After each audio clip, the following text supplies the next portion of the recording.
But today, what I thought I would do, and maybe I wish I would have announced this earlier, spend a bit of time talking about, what is the value of pursuing an MBA? As many of you know, uh, my career has been spent housed in a business school. Those of you who follow my academic work know that I apply evolutionary psychology and evolutionary biology to study human behavior in general and consumer and economic behavior in particular. So that's why I'm housed in a business school. So some of the courses that I teach include things like consumer behavior at the undergraduate level, consumer behavior at the MBA level. I've taught consumer psychology and psychology of decision making at the Masters of Science and PhD level. Uh, for the past few years, I've taught an Understanding Our Consuming Instinct course at the undergraduate level, which is a course where I demonstrate how you apply evolutionary psychology and consumer behavior. Then I've also, so this has been at my university, Concordia University, but I've also been a visiting professor at several major American universities, at UC Irvine, at Dartmouth College, so the Tuck School of Business, and also at Cornell, my alma mater, the Johnson Graduate School of Management. And there I've also taught, consumer behavior. I've taught marketing research.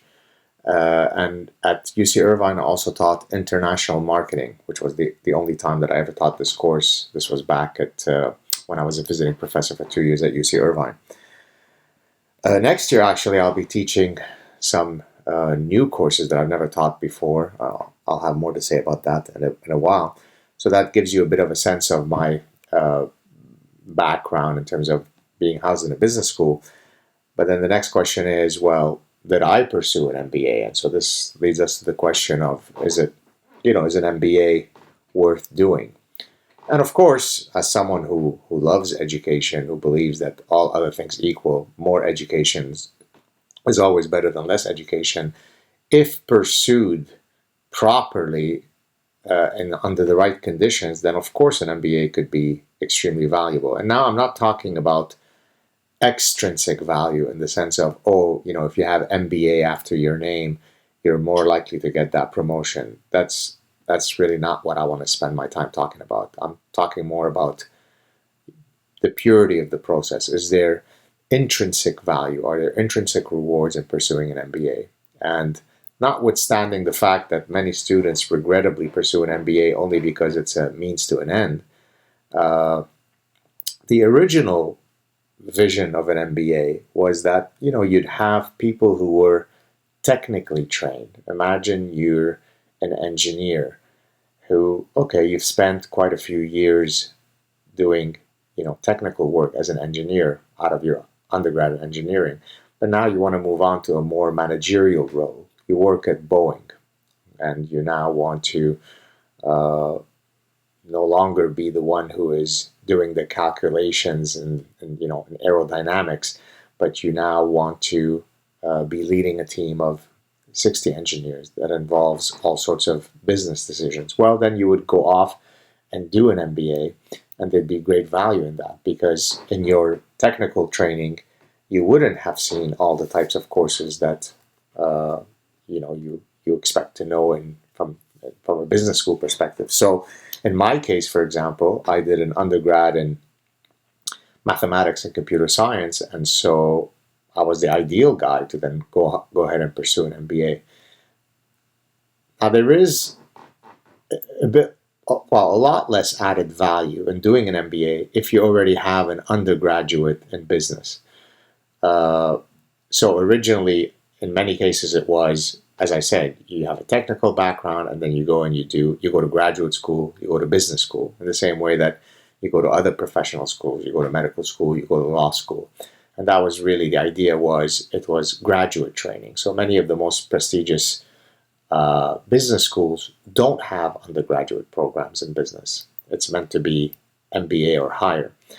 But then, of course, undergraduate MBA degrees started developing, and that's perfectly fine. You can have a very good undergraduate degree in business, But then the question becomes, how much added value do you get if you do an MBA after an undergraduate degree? Well, you can. If, let's say, in your undergrad you specialize very much in finance and economics, and then in your MBA you want to specialize in marketing, well, then there might be value. But all things told, the most bang for your buck you're going to get with an MBA is if you pursue it after a technical degree. Now, in most cases, the typical profile of an MBA student is someone who has been, out of undergrad 4 or 5 years. So typically, I mean, of course, it's not a steadfast rule, but your typical MBA student might be in their late 20s, maybe early 30s. Whereas, for example, in my case, I went straight. I was one of the only, maybe even the only student in my MBA class to get in straight out of my undergrad. So I didn't take a break after my undergrad. I went straight for my MBA. So that's the first general issue.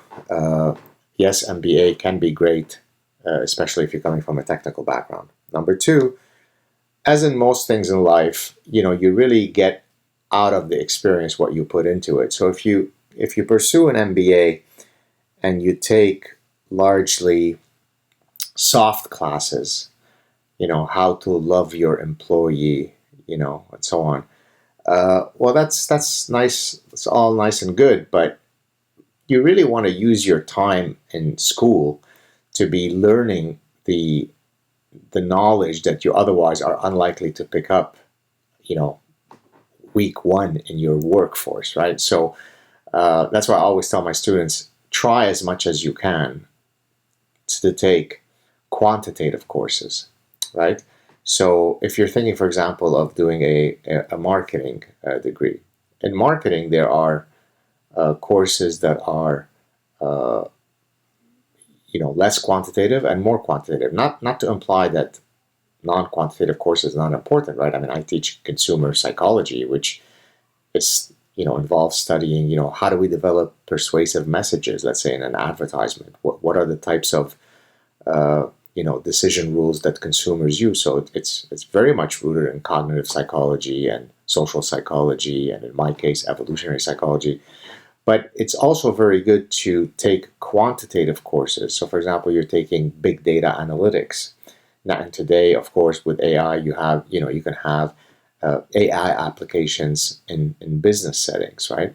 Or in my case, for example, in my MBA degree, I did a mini thesis, a 6-credit thesis in operations research, which is an applied mathematics field. I studied a problem called the two-dimensional cutting stock problem, which is a problem that arises in many industries where you have, say, in the wood industry, the metal industry, and the glass industry, where you have this raw resource, let's say sheets of metal or sheets of wood or sheets of glass, and you get an order from a client. I'd like 70 X by X squares to be cut, and I need 30 A by B rectangles to be cut. And then the question becomes, how do you lay out those cuts for a given client's order as to minimize the waste of the raw material? It's a very, very important problem that has huge bottom line implications, right? Because if you don't lay the guillotine cuts properly, then you end up losing a lot of money, unless you're able to somehow salvage the wasted resource. And so that was a problem that I had studied for a few years as a research assistant, and I ended up writing up a thesis on that. So even though I was doing an MBA, given that I had a mathematics, computer science background, I still took hard courses. I don't mean hard in that they're difficult, although they were, but I took hard quantitative courses. I took a quantitative marketing course. But even the first year courses that all MBA students take, financial accounting and managerial accounting and finance and microeconomics and macroeconomics, organizational behavior, all these courses, they're indispensable if to truly understand the totality of how business works. And so there's definitely great intrinsic value in pursuing an MBA. But then again, here's where I'm going to get a bit critical, because a lot of MBA programs have become astoundingly watered down programs. And I've talked about this on many occasions. I even had written a highly popular Psychology Today article many years ago where I basically said, I can't remember the exact title of the article, but something like, I'll have a hamburgers, fries, hold the pickles, and an MBA. And there, what I was saying facetiously is that if you look at the requirements for completing an MBA in terms of the number of credits you have to complete at the time when I did the MBA. So I did my MBA from 88 to 90. I graduated with my MBA in 1990. And if you look at many MBA programs today, the programs are, in many cases, at least 1/3 fewer credits. I think in my case, if I'm going on memory here, I think I had to do 67 credits, which is incredibly heavy load. It's 2 full years of 5, 6, 7 graduate courses a semester, right? I mean, many people can't handle taking 4 graduate courses in one semester. And these are really heavy courses: managerial accounting and finance and microeconomics and macroeconomics and so on. And now, come do MBA with us. It'll only take you 12 months. Okay, well, we've got even an accelerated MBA. It's 10 months. Come do the MBA with us. It's 6 weekends. Come do the MBA with us. It's just a drive-through and you can get a burger at the same time. Okay, it's too much for you to do a drive-by. Just get a car wash. And if your car wash meets your satisfaction, you also pick up an MBA. And now, of course, the argument there is always, well, people are busy and they don't have time anymore to spend so many years.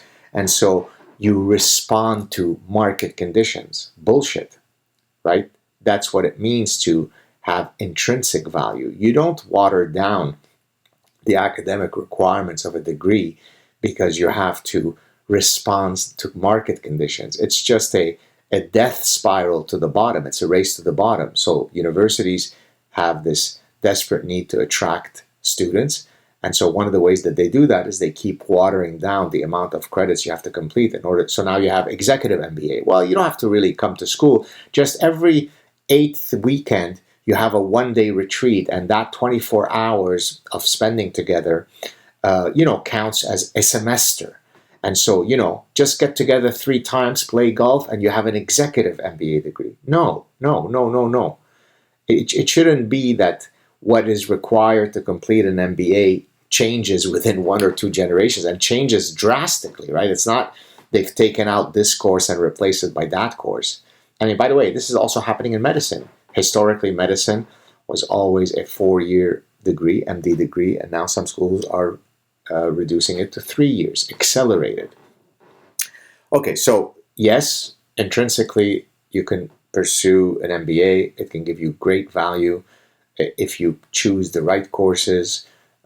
You can certainly learn a lot. So I want to maybe take a minute or two telling you about some of the incredible courses that I took in my electives, right? So as you might imagine, in the first year of the MBA, a real MBA, a 2-year full-time MBA, you're taking a lot of the core courses that everyone takes. And then in your second year, you end up specializing in different courses depending on your interests. One of the courses that till today remains, one of the courses that I found most personally enriching was a course called Group Dynamics, which I took with Professor Jay Conger, who had also been my professor in the first year of the MBA. He taught the core organizational behavior course. And Jay and I subsequently became friends. He's now, after he left McGill, he went to one of the 7 sister colleges, McKenna something in LA. And so we've stayed in touch, and he's a wonderful guy. His main area of research is on leadership and whether leaders are made or whether they're born, right? So it's the old nature-nurture debate when it comes to leadership. So Jay was a great professor, but in the second year of the MBA, he taught a course called Group Dynamics, which was one of the most sought-after courses.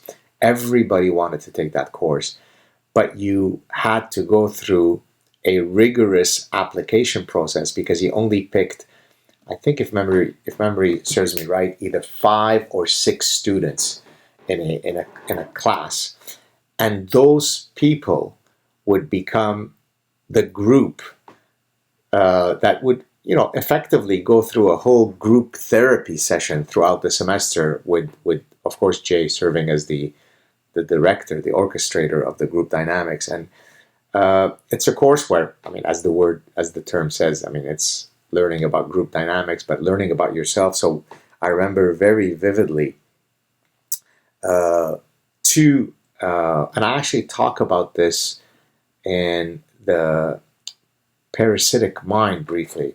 If I remember, I can't remember, I think it was in chapter 1, where I'm talking about the idea that, so there's something called transactional analysis from psychoanalysis. I think it's Eric Berne.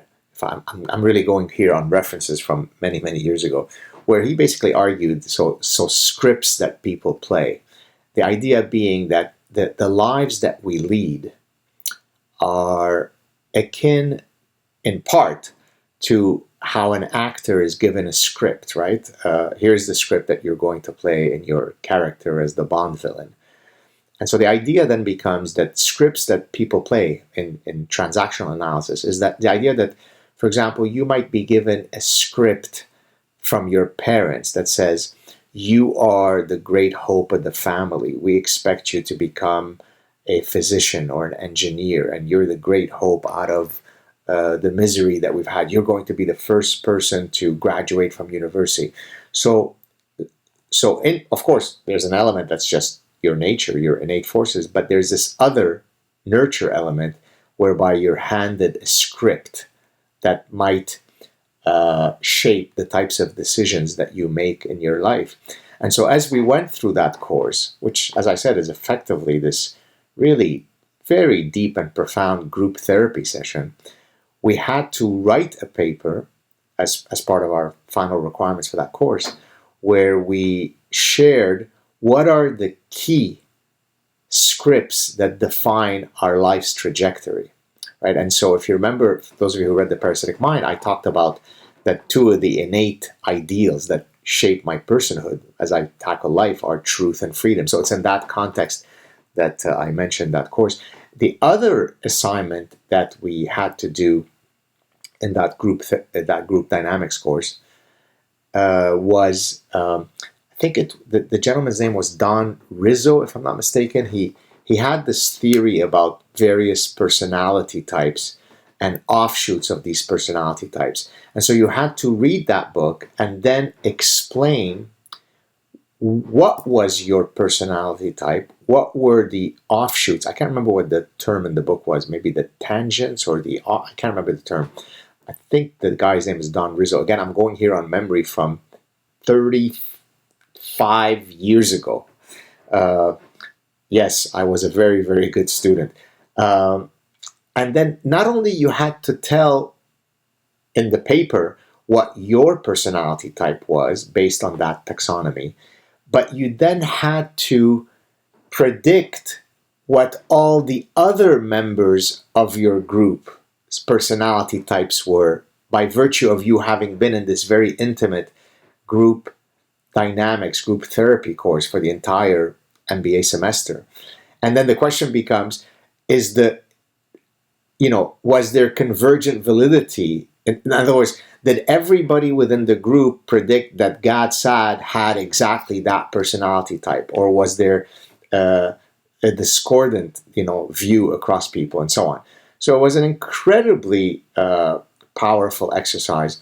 And again, this is something that I took, in my MBA, which was very, very psychological, very profound, very psychoanalytic.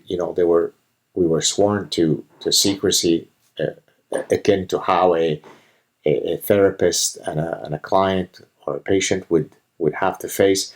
And of course, I've never discussed any of the details or any of the people before, and so on, and I wouldn't. But it was so powerful. I mean, people would break down. Everything that you might expect in a group therapy session, and that happened within the context of an MBA degree. I did another course with a professor whom I got to know later on a personal level as a friend, Amitava Chattopadhyay, who taught a course called Marketing Communications, where we ended up doing a research project. I remember. I mean, I wish some of my former professors would be listening now to appreciate that I'm recounting these stories nearly 4 decades after they took place.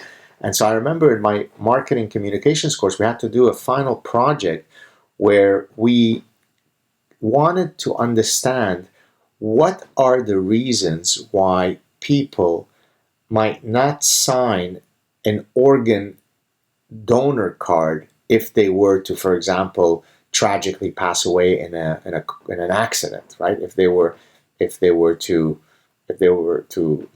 to die, what would be the reasons why you wouldn't do that? Given that you can benefit other people, you can your tragic death might cause many other people to survive. And the idea was, of course, that by understanding what are the obstacles that stops people from signing those donor cards, then you can develop persuasion messages that cater to these. And so that was an incredible project, right? I mean, it was certainly social marketing, it was health marketing. You had to study how to collect data, how to design instruments to understand people's motives, or in this case, their reticence to do something. How do you then develop a message that tries to persuade them otherwise? So again, I'll mention in a second one other course, although I could spend another 5 hours talking about all these amazing courses that I had taken. But my point here is that the reason why I mean, yes, I was a unique student in that I was very academically oriented. I knew that I was going to become a professor, so I was very, very intrinsically motivated. But the fact that I am able, just on a whim, recount these stories. It's not like I went into an archive and I generated these stories. I'm just whipping these out from my memory. Well, shows how important those experiences, those learning experiences, were to me. So if you pursue an MBA because you just want to scam it, you want to do a 30-minute MBA at some bullshit school so that you can get the title MBA after your name, well, then probably this conversation is not for you. But if you're someone serious, then there's no reason to think that an MBA is just some professional designation. There are some incredibly deep, technical, powerful courses that you could take. I'll mention one other quick story during my MBA, and then maybe I'll just talk about what types of schools you can go to and so on, and then we can call it a day. By the way, I see that there are a few requests. I don't take questions here in the open session. If you do wish to ask me questions as relating to this session, you can subscribe to my exclusive content. There is a thread where you can post your question, and then I will go there until 9:15 tonight. If you get your question before then, I will write my response individualized to you. So apologies, but I'm not taking any questions here. So I had taken a managerial negotiations course. I'm not sure how many, I'm not even sure if I've ever mentioned this publicly. And if I haven't, boy, you're getting first dibs on it. So I was taking a managerial negotiations course, and I'll even tell you the professor's name, and I swear to God, to the cosmos, that I'm not looking up my former transcripts. It's straight from memory. His name was David Saunders. He went on. I'd like to think that he'd be very happy to know that I remember his name 35 years later. So first day, I walk into this managerial negotiations course, and we had this class-wide negotiations exercise to do, where you had to, the whole class had to go through these negotiations, and then at the end of it, they'd be a winner, a singular winner of the entire exercise. So the first week, yours truly, Dr. Goodlooks, wins the negotiations exercise. Week 2, different exercise, but same principle. Dr. Goodlooks wins the exercise of that day. So the professor comes up to me very gingerly maybe even back then it would have been triggering to ask about someone's background, although it wasn't nearly as bad as it is today. He approached me. He goes, "Do you mind if I ask what your background is?" And I said, "Oh, what do you mean, professor? Like my academic background? Oh, I studied before my MBA mathematics and computer science." He goes, "No. I don't mean your academic background. What's your ethnic background?" I mean, I guess he could tell that I'm not original. I'm not John Smith or whatever indigenous person or whatever. I said, "Oh, my background. We're Lebanese. Actually, I'm Lebanese Jewish." He goes, "Wait. You're Lebanese and you're Jewish and you're in a negotiations class. What is it that I can teach you?" Of course, we both laughed. It was funny. Now, of course, today he'd be fired for having promulgated a stereotype about the negotiating, mercantile, Phoenician Lebanese guy. But the point was that, yeah, maybe it's in my blood that, we know how to, negotiate well. So to summarize all this, MBA can be an amazing experience. It could be an enriching experience, especially, as I said, if you're coming from a technical background. If you take the right courses, it could be incredibly rewarding. If you do the real MBA, full MBA, not some watered down, 5% version of a real MBA. Now, in terms of which schools to go to, look here, the answer here is one that's more extrinsically related in that, yes, if you get an MBA from MIT or Stanford or Cornell, my alma mater, or Harvard, yes, that opens you up to a lot more interviews from specific types of schools. Many schools, companies, post your MBA. The idea being that just like, for example, law school, it's very, very hard to get certain interviews or, internships with certain law firms in New York if you don't come from one of, 6 or 7, typically Ivy League law schools. And so, yes, there is a signal there. Now, of course, there are, the top business schools in the world. By the way, actually, the school that I'm at, the John Molson School of Business, is consistently ranked in the top 3-4 business schools in Canada and in the top like 70 or so in the world. So it's a world-renowned business school. Actually, the business school of my university is more globally renowned than the brand name of my university. So many people would know McGill University, which is another English school in Montreal. They would know McGill more than they know Concordia. But when it comes to the John Molson School of Business, it's actually, it's punching above its weight class, as they say. So which school to go to, it really depends. Of course, there is a question of money. Many of the elite private schools are exorbitantly expensive. That doesn't mean that you can't go to a in-state state college. You could go to Purdue University or Ohio State University, if you're in California, you can go to UC Berkeley, which is a state school, public school, or you go to University of Michigan, which is also a public school. It's a top school. I gave 2 talks at University of Michigan after my first book came out, The Evolutionary Basis of Consumption. One talk was at the Ross School of Business. The other one was at the psychology department. And, top school. So there are ways by which you can still attend top universities or top business schools, even if you're not super wealthy, and that you can go the public route. University of Florida has a good business school. As I said, University of Michigan, UC Berkeley, UCLA, all of these are ultimately public schools versus, say, Duke or MIT or Cornell or University of Chicago. Of course, if you're interested in economics, University of Chicago is historically the place to be. So, it's tough to advise you as to which school to go to, but to kind of conclude. Oh, and before I conclude, I want to mention one other thing. At my own university, in my own school, we actually have, so we have an undergraduate in business. You can specialize in marketing or finance or accounting or supply chain management or management, organizational behavior, and so on. Or, so that's undergrad. Then, of course, we have the MBA.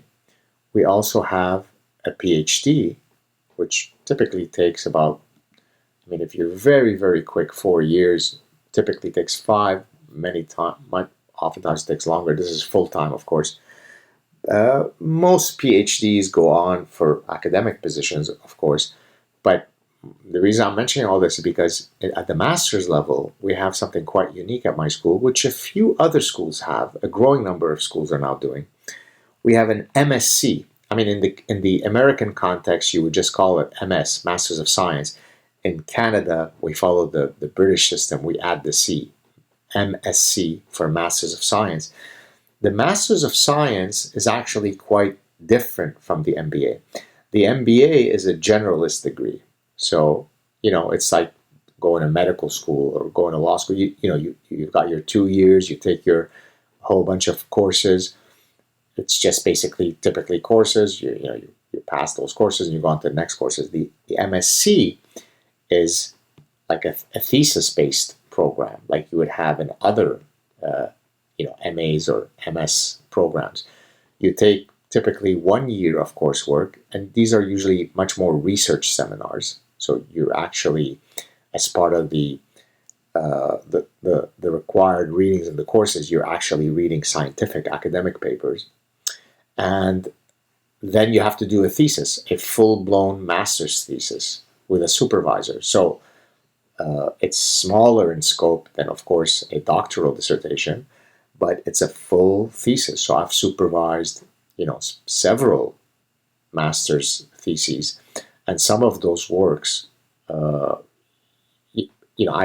place the quality bar very high, and so some of those works have subsequently led to publications in top journals with the student that I supervised in various top journals. And so the benefit of doing an MSc are multifold. Number one, remember earlier I was saying that, for example, if you already have an undergrad, you may not want to do an MBA. Well, an undergrad in business, I mean.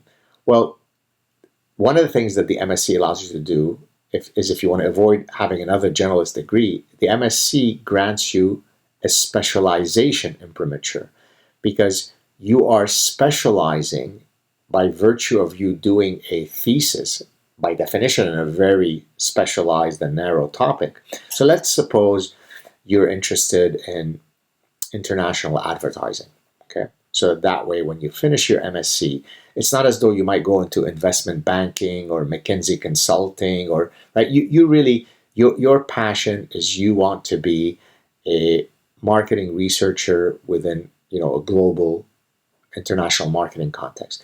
Well, maybe you're going to do a thesis on some international marketing topic. You might do fear-based appeals, meaning advertisements that use fear as part of the copy of the ad. Are they as effective across cultural settings? I just made that up, okay? Well, that might become a thesis topic, and then you'll end up, proposing a set of hypotheses, designing the data collection instruments, collecting the data, conducting literature review, analyzing the data, arriving at conclusions. Very much what you do when you publish an academic paper, a scientific paper.